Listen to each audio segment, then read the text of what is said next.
zest of lemon. Nilagay ko na. Dapat pala sa ano pa yun, pang toppings. Pero okay pa rin ang lasa ng kinain namin.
Lulutuin na natin ang ating hipon. Lalagyan muna natin ng black pepper at saka salt at ating i-grill.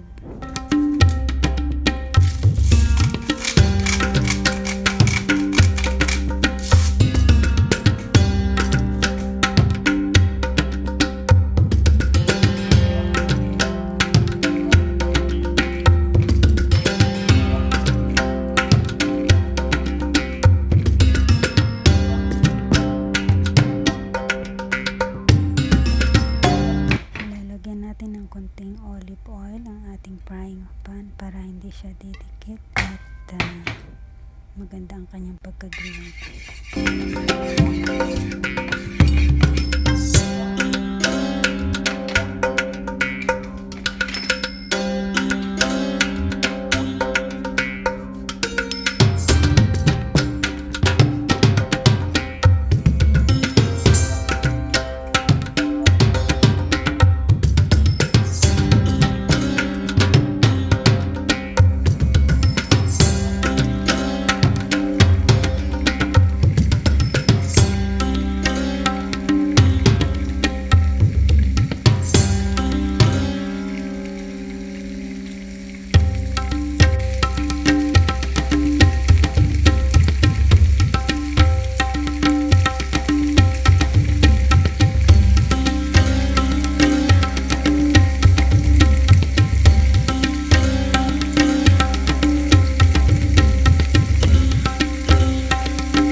Atin na pong i-arrange ang ating prawn Fateh.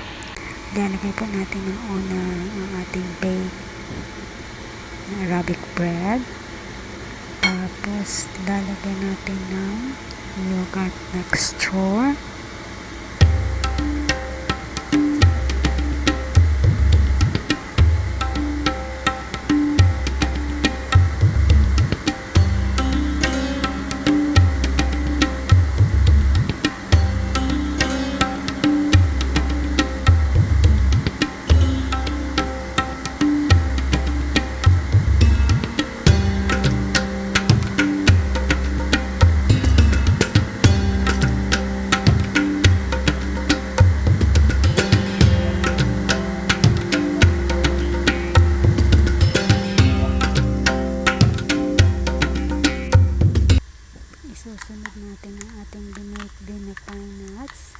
po natin kailangang i-fried ang pine nuts dahil meron na po siyang sariling oil. So, i-bake lang natin without any oil.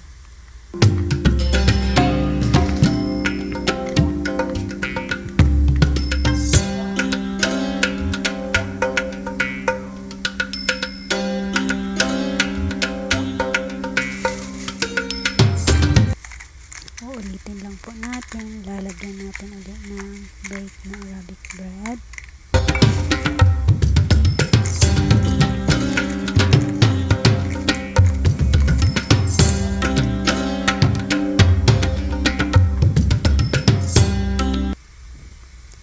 Then yogurt mixture ulit.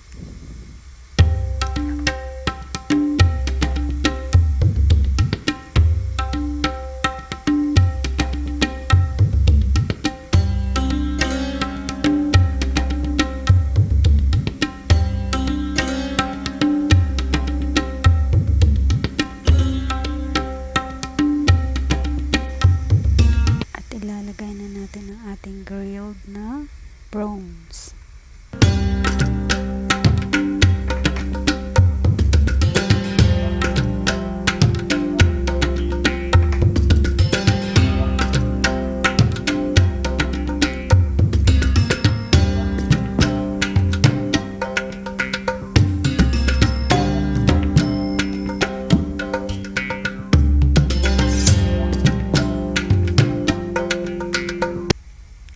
Ilalagay natin ang ating chopped na parsley.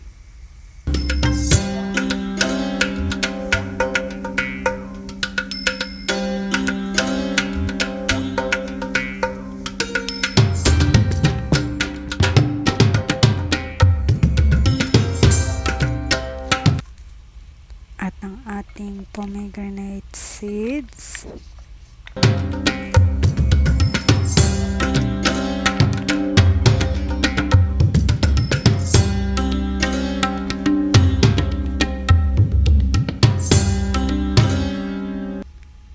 At ang ating zest of lemon.